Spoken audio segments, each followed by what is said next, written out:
It's nighttime. They slowly turn off the light. Not exactly turn off the light, but make it dimmed.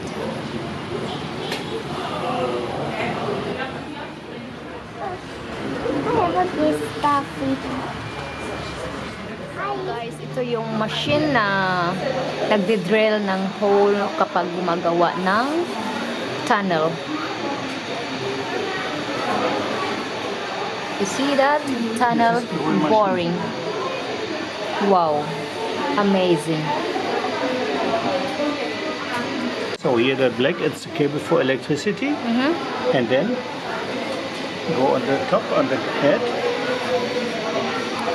So this one is drilling and removes the stones. And there's a tape. And the stones, look here, it's the tape, you see it?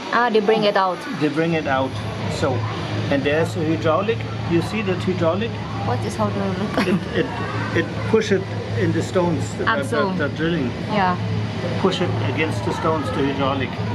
Wow. And then step for step open, and here it's rails already. So the machine put the rails inside. This is a very complicated machine. Imagine kung pinapala lang yung paggawa ng tunnel. Kakayanin ba? Yung talaga ng ganitong machine.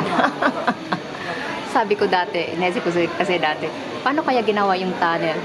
Pinapala kaya ng mga workers? Stupid, ah?